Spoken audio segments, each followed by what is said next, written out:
哎，他们家饭团好吃哎！今天吃到为止觉得最神奇的食材，口感也跟之前吃的猪肠完全不一样，里面超级多汁。Hello， 大家，我们今天要出发去台湾了，为期2周的台湾之旅。今天发的这集是我们落地台北第1天的行程，因为坐了10多个小时的飞机，然后没有怎么休息好，精神状态肯定有点差，大家见谅。然后我们现在要去吃非常有名的富航豆浆，这个队伍是合理的吗？很多排队名店，我觉得大家争议那么大，很多时候其实并不是真的本身食物不好。好酷哦！富航就是一个特别好的例子。我觉得早餐店来说呢，就是能够感受到其实食材选择和处理都是透着用心的，但是它肯定也不是那种值得排队1个多小时的味道，更不要提当时我们排了差不多快要2个小时。一份咸豆浆，然后一份咸饭团和一个薄蛋夹油条。我先吃一下咸豆浆。它有很重的麻油的味道，那个油条就是我们那种老油条，很脆的那种口感，整体是比较偏清淡的。咸豆浆其实和我们江浙沪会吃的咸豆腐脑非常类似，里面会放虾米、榨菜、葱花这些的，但是豆腐的质地感觉会再更加滑嫩一些。我觉得蛮好喝的。但它就是里面会有一点点那种豆腐脑，有些会有那种酸味嘛，就是点豆腐之后，它可能点水过头以后会有那种酸味，它有一点点。豆腐的口感是比较偏软嫩的那种，然后吃一下他们家的薄饼夹油条加蛋。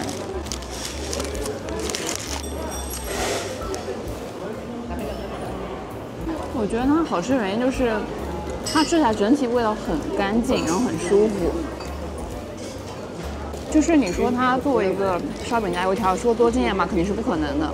但是就是你能吃出来它用料比较好，然后又是比较今天做出来的。真的是啊。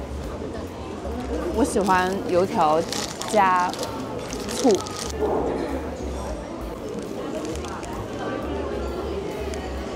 薄饼油条蛋里面是有葱花的，就我觉得整体来吃起来就是比较舒服的味道吧。因为我没点那个含糖的豆浆，所以我不是很确定。但是我觉得它这个里面是有一点点那种焦糊味，但是不重。其实我没有很喜欢沾那个，它那个一被水碰到就软了。然后来吃个饭团，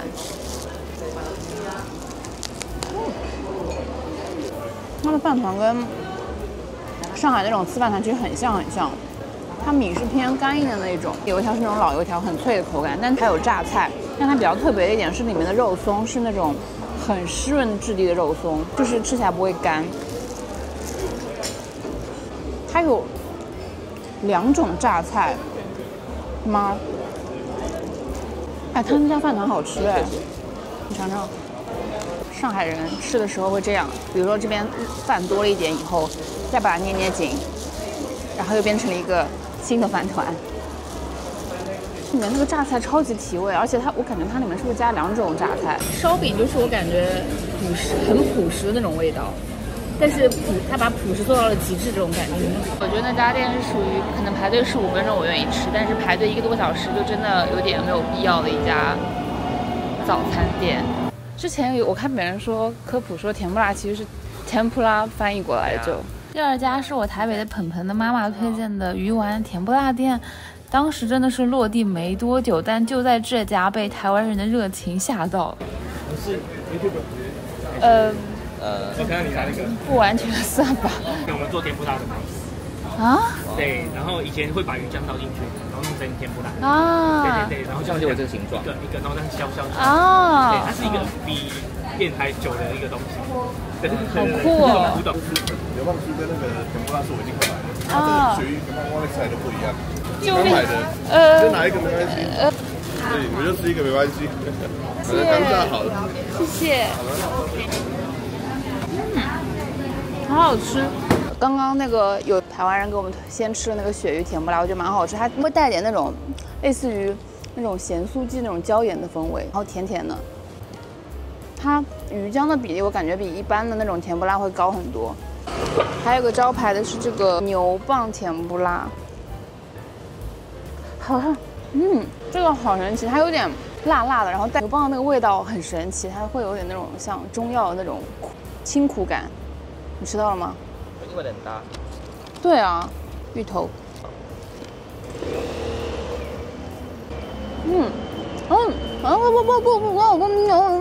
你吃，它的芋头好绵，好甜。哇！我感觉台湾的芋头是真的跟我们吃到那种不太一样。你点的鳗鱼，尝一下。鳗鱼。他们的红烧不是那种红烧，就是不是我们传统意义上江浙沪那一带的那种红烧的意思，红糟意思。它是拿那个红糟卤，就是腌制过。它有点腥，红糟味没有特别明显，但是会有一点就是那种发酵的酒曲的那种味道啊。这也是鱼饼，但包了还开。像这是虾仁卷吗？啊，对。那好甜哦。它里面有洋葱和胡萝卜，然后吃起来很甜，比之前几个都要甜很多。它有一个来自于洋葱，它里面那个洋葱就是很软了，但是你吃又觉得它很甜，但是其实吃到后面以后是掉出来那个甜味，其实是洋葱的那种软化的甜味。这又是什么？你夹的你不知道是啥？这是虾肉的。这个好鲜啊，这个好鲜。他们家每种鱼的口感都完全不一样。就是能吃出来自己打的，就是这样，内用或外带。它有很大的鹅啊，但它鹅好像是感觉裹了粉穿烫的。这是酱油膏吧？你看下他们家大肠，里面的大肠基本只有肠壁的软感，因为里面的内容物都被清理干净了，所以不太有糯感。那大肠卤得很好，没有什么猪肉味道，然后很软嫩。他们家大肠卤肥又入味，大肠真的很好吃，外面的摩托甚至还。它这个汤头看起来是比较清淡的那种类型，就颜色跟我其他店看到的不是特别深。我觉得鹅阿面线点睛的其实是上面大量的蒜泥和少量的乌醋，就像我当时吃老北京卤煮里加的那勺醋蒜汁一样，是画龙点睛的存在。它吃起来就是有一种又清淡又浓郁的感觉，它就是猪骨汤加柴鱼片熬出来的那种味道。柴鱼算是。就是它虽然柴鱼是比较重的那种调味风格，但它不会让你觉得味道太重。我尝一下鹅啊，它鹅啊还蛮大的。鹅啊肉感很饱满，带着一点点那种鹅啊会有的味道，然后裙边的地方稍微会有一点点老，内里就是肉质很饱满的那种，外表脆弹，里面爆浆。而且莫名其妙，我觉得它这个鹅啊和面线的柴鱼汤味道竟然很搭。不是，他们就虽然都是鱼味，但是一个是鹅啊那种腥，也不是腥吧，就是鹅啊特有的那种鹅啊味和那个柴鱼片的那种烟熏味。哪个是辣呀？一个是酱油膏啊，那个是什么呢？这是辣油。他们家辣油是那种小时候吃那个千里香馄饨会有那种辣油的味道。它那个辣椒的那个辛辣味特别重。有人懂吧？千里香馄饨，我忘记了，反正就是小时候吃过，我妈吃馄饨会加那个辣油的味道，它这个还挺辣的。他们家鹅啊蛮好吃的，口感很好。我来之前觉得鹅啊面线这个东西我吃不明白，因为我从小就不喜欢吃这种裹的汤羹类的东西，但是好像有点懂。吃鱿鱼羹和炒米粉，内用吧，旁边有笔。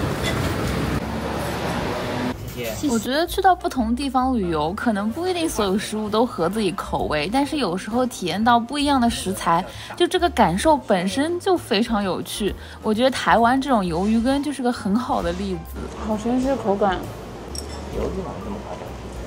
我没吃过这个口感的鱿鱼，它就是像菊络一样，超级脆，超级弹，也没有什么，我觉得不太有嚼劲，就是像魔芋的那种。魔芋块的那种脆弹感，汤羹里面是有那种柴鱼高汤的那种鲜味，然后一点甜，这个口感真的好神奇啊！嚼啊嚼啊才会有那个鱿鱼的鲜味出来。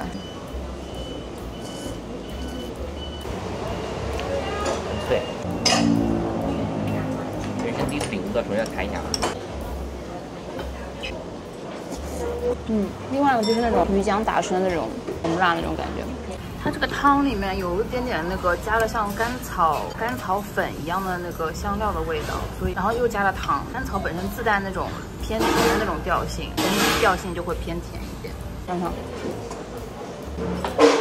他们加了很多蒜泥、鱼酥、豆芽，看着很清淡，对不对？它上面那个蒜是那种不是那种现压蒜泥的蒜味，是那种蒜蓉的蒜味。蒜蓉。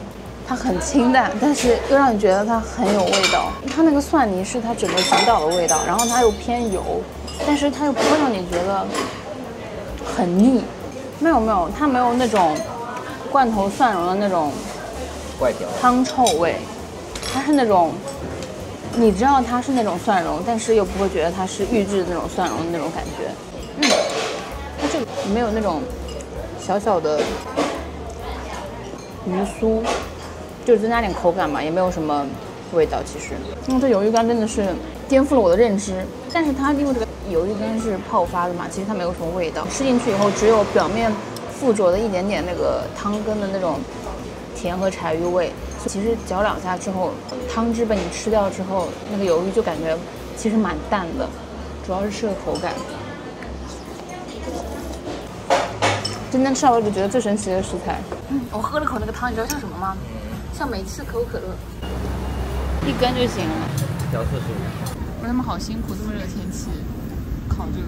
刚才一个的。好的。我感觉真的每一根烤肉都是不同的。台湾香肠其实我小时候读书放学时候经常吃，没想到它真的是甜滋滋，带着五香粉调味和一点蒜香的那个味道。哇，它皮烤的好脆，有点像以前我们高中学校门口出来以后。那种烤肠的味道，外皮会有点甜滋滋的，然后有股比较重的那种炭烤香，里面超级多汁。我想想，哇，好多汁，会带一点点香料和一点点酒香，但酒香味不是很重，主要是甜味，是能吃出它猪肉用的比较好，但是我又觉得它这一根要45块，有点贵。就跟那什么。台湾产黑毛和猪，对，它用的是什么台湾产的黑毛猪，但是有个问题就是它调味这么重，其实它猪肉再好吃，感觉也有点本末倒置了。调味就标准的台式香肠的调味。其实来了台湾吃到卤肉饭之后，才发现和我想象中不太一样。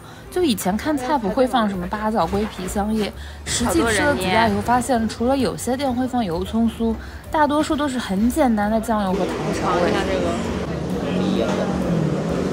以前上海人会家里面夏天做的那种凉拌黄瓜，就是里面加点麻油和糖，还有点盐，很怀念的味道。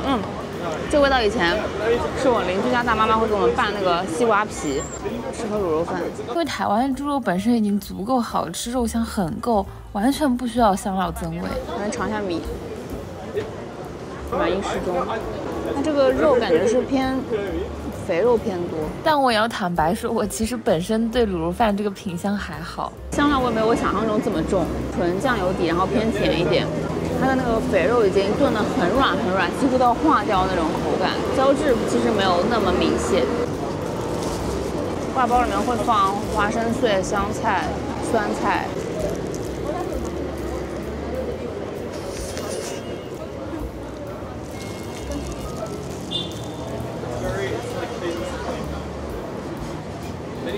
尝尝，不明白。不是，它那个花生碎，就是你很熟悉花生的味道，但是当控肉跟花生混在一起的时候，它出现在你嘴巴里面那种感觉有点出乎意料。好的。而且它明明加了花生碎，但是因为跟甜的一混，吃到第二口的时候就感觉像里面是花生酱一样，就它的花生超级香。但好像里面没有酸菜是吗？有酸菜吗？有吗？有那个榨菜的。榨菜，但它那个控肉是肥而不腻的，就是很软很软，但是不会让你觉得很油。它这个猪血汤，它这个大肠是纯色的耶。它这个猪血，它虽然有气孔，但是气孔很细。里面加点油葱酥，它整体味道是蛮清淡的那个味道。加了油葱酥，然后有点葱花，汤底是比较清淡的那种汤底。猪大肠一点味道都没有，它这个猪肠连猪味都没有，口感也跟之前吃的猪肠完全不一样。对啊，它就是很 Q， 一点都没有，就是几乎没有什么糯的口感，就超级脆弹那种感觉。你觉得猪血是粉冲的吗？还是鲜呢？很难吃出来，说实话。但我觉得一甲子它整体卤肉饭是偏甜口的。就我觉得它那个控肉饭神奇的地方就是它肥肉一抿就化，但它瘦肉又不会柴。我仔细回想了一下，就是它那个瘦肉的纤维感非常的不明显，不像是有些比如说在美国用比较差劲的猪肉炖的红烧肉，就是肥肉可能就是软了，但是它同时瘦肉的部分又会很老。这个好好喝，这个，它有股荔枝香，你知道吗？荔枝桂花那种，就真的很好喝。它这个茶用的很好，我觉得就目前为止我喝过比较好喝的无糖茶饮料。